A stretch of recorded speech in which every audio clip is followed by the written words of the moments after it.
नमस्ते साथियों, जय गौ माता की। आज हम लोग हैं राजीव दीक्षित गौ संवर्धन एवं कृषि अनुसंधान केंद्र फरीदाबाद में है और यहाँ पर आवासीय शिविर चल रहा है सर्वांग योग संस्थान का स्वदेशी चिकित्सा शिविर, जिसमें लोग यहाँ पर आते हैं और आवासीय शिविर होता है। 7 दिन तक यहीं रुकते हैं और प्रकृति के द्वारा उनका जो है उपचार किया जाता है और विशेषकर जो महर्षि बागभट्ट जी द्वारा रचित अष्टांग हृदय के जो सूत्र हैं, उन सूत्रों के आधार पे इनकी जीवन शैली को पूरी दिनचर्या इनकी होती है सुबह से शाम तक। और भाई राजीव दीक्षित जी ने जो व्याख्यानों के माध्यम से स्वास्थ्य के सूत्र बताए हैं, उनके आधार पर लोगों को रखा जाता है। तो आज मैं आप लोगों से इस प्रांगण में बैठ करके चर्चा करना चाहता हूँ कि हम लोग जो है सबसे जो गंभीर समस्या है देश की चिकित्सा और स्वास्थ्य, उस पर बात करना चाहते हैं। और उसमें भी एक गंभीर जो समस्या है वो है हार्ट की बीमारियां और हार्ट की जो डिजीज हैं। इसकी मैंने कुछ खोजबीन करने का प्रयास किया है कि देश में बहुत तेजी से ये हार्ट अटैक से जो डिजीज है वो क्यों बढ़ रही हैं। तो कुछ आंकड़े मैंने ढूंढने का ये प्रयास किया कि भाई कोविड से पहले हार्ट के मौत के आंकड़े क्या थे और कोविड के बाद के आंकड़े क्या थे। तो ये आंकड़े तो नहीं मिले, लेकिन जो जो नेशनल क्राइम रिकॉर्ड्स ब्यूरो है उससे जो आंकड़ा मिला वो जो 2022 का था, और उसमें ये मिला कि 2022 में लगभग 32,457 लोगों की हार्ट अटैक से मृत्यु हुई है। और 2021 का जो आंकड़ा मिला वो आंकड़ा जो है वो 28,413 है।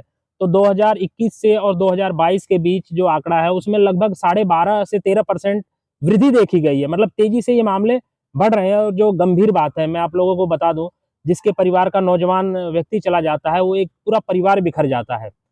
तो इस गंभीर विषय पे मैं आप लोगों से चर्चा कर रहा हूँ और मैं ये भी निवेदन करना चाहता हूँ कि मैं सिर्फ आप लोगों को इस बीमारी के बारे में बता करके डराना नहीं चाहता हूँ, मैं इसके समाधान की तरफ भी आप लोगों को ले जाऊंगा। तो ये जो आंकड़ा मैंने दिया ये बड़ा ही गंभीर इसलिए भी है कि जो ये इसका इलाज बहुत महंगा है और इस इलाज के चक्कर में प्रति वर्ष हमारे देश में ऐसे ही गरीबी ज़्यादा है। 9.8 करोड़ लोग प्रति वर्ष लोग गरीबी में चला जा रहे हैं अपना इलाज कराने के चक्कर में पड़ करके। तो आज मैं आप लोगों को बताऊंगा कि ये प्रकृति से कैसे इसका इलाज ये सूर्य भगवान की तरफ आप देखो, ये जो इन्होंने बिल्कुल निःशुल्क दिया है ये इलाज हम लोगों को, प्रकृति ने। और आप लोगों को बताऊं कि ये क्या कारण है। ये शरीर को स्वस्थ रखने में जो विटामिन डी का जो योगदान है वो बहुत ही महत्वपूर्ण है। हमारी हड्डियों को मजबूत करने में विटामिन डी का जो योगदान है वो बहुत महत्वपूर्ण है। और वो कैसे महत्वपूर्ण है मैं आप लोगों को बताऊं कि टाटा की एक लैब है, उसकी स्टडी निकल करके आई है कि हमारे देश में चाहे शहर हो या गांव हो, हर जगह मतलब जो मिला करके एक निकल के आंकड़ा निकल के आया है, लगभग 76.5% भारत में लोग ऐसे हैं जिनके अंदर विटामिन डी की डिफिशियंसी है। और मैं आपको बता दूं कि विटामिन डी की जब डिफिशियंसी होती है तो बाहर से हम जो लोग कैल्शियम लेते हैं, वो कैल्शियम हमारे हड्डियों तक पहुंचने की बजाय हमारे जो आर्टरीज हैं उसमें जा करके वो ब्लॉकेज पैदा कर देता है। जब विटामिन डी नहीं होता तो वो ऑब्जर्व नहीं होता है। अगर वो ऑब्जर्व नहीं होता है तो जब किडनी की तरफ जाता है तो हमारी किडनी स्टोन को बना देता है या पित्त की थैली को बना देता है। और वही देखा जाता है कि हमारी जो ये श्वास नली है, अस्थमा का भी एक बड़ा रूप होता है। तो विटामिन डी के बारे में मैंने बताया, ये बहुत ही महत्वपूर्ण कड़ी है हमारे शरीर को स्वस्थ रखने के लिए। और उसमें जो एक डिमेंशिया नाम की बीमारी होती है उसमें भी ये बड़ा अच्छा विटामिन डी काम करता है, बुढ़ापा जल्दी नहीं आने देता और हमारे हार्ट को बिल्कुल स्वस्थ रखता है। अब हम जाएंगे इसके बारे में बहुत बात कर ली है कि, लेकिन अब हम समाधान की तरफ जाएंगे। इलाज बहुत महंगा है, सभी लोग जानते हैं और सामने भी निकल करके आ रहा है।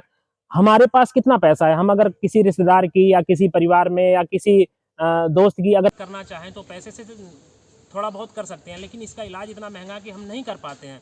मैं आप लोगों को बताना चाहता हूँ की बजाय आप इस वीडियो के माध्यम से उनको स्वास्थ्य के प्रति सचेत करें। और सचेत कैसे करें, मैं यही आप लोगों के सामने रखना चाहता हूं कि इसका प्रकृति में कैसे समाधान है। विटामिन डी का सबसे बड़ा स्रोत है हमारे यहाँ सूर्य भगवान है। और हमारे देश में हम जो जिस जलवायु में रहते हैं, ये समशीतोष्ण जलवायु का देश है। यहाँ सूर्य का प्रकाश सुबह से लेकर शाम तक प्रचुर मात्रा में रहता है। और जो सन बाथ जो अंग्रेजी का एक शब्द है जिसे सूर्य स्नान कहा जाता है, इस सूर्य स्नान के माध्यम से लगभग आधे घंटे जब हम सूर्य के प्रकाश में सीधे संपर्क में रहते हैं बिना किसी कपड़े के, जैसे मैं आप लोगों को दिखाई दे रहा हूँ, मैं बैठा हूँ एक बार वीडियो को पीछे भी ले जाकर के देखें, तो जो हमारा पीछे का जो हिस्सा होता है, पीठ का जो हिस्सा होता है, इस पे हम लोग सूर्य का प्रकाश लेते हैं, जिसको सन बाथ बोलते हैं। इस पर पीछे की तरफ जो है थोड़ा-सा इस पे तिल का तेल लगा दें, पीठ पे, रीढ़ की हड्डी पे, या सरसों का तेल लगा करके सीधे सूर्य के प्रकाश के संपर्क में आएँ। और जब हम प्रकाश के संपर्क में आते हैं, तो जितने हिस्से पे सूर्य की रोशनी पड़ती है, हमारे शरीर में विटामिन डी बनना चालू हो जाता है, और लगभग आधे घंटा पर्याप्त होता है इस विटामिन डी के लिए। तो मैं आप लोगों को यही कहना चाहता हूँ कि इस वीडियो को ज़्यादा से ज़्यादा शेयर करें, और सन बाथ कब लेना है, किस समय लेना है, कैसे लेना है, उस पर भी हम लोग चर्चा करेंगे। तो इसका सबसे एक प्रचलित जो है माध्यम है, वो है कि जब सूर्य के प्रकाश के संपर्क में जब आप जाते हैं, तो उसमें क्या होता है कि जब आपकी परछाई धूप में जाने पे आपके कद से छोटी बन रही हो, तो उस समय वो सर्वश्रेष्ठ समय होता है, और प्रतिदिन अगर आधा घंटा लेते हैं, तो ये आपके लिए पर्याप्त है। तो इस ये मैंने आप लोगों को सन बाथ के बारे में बताया।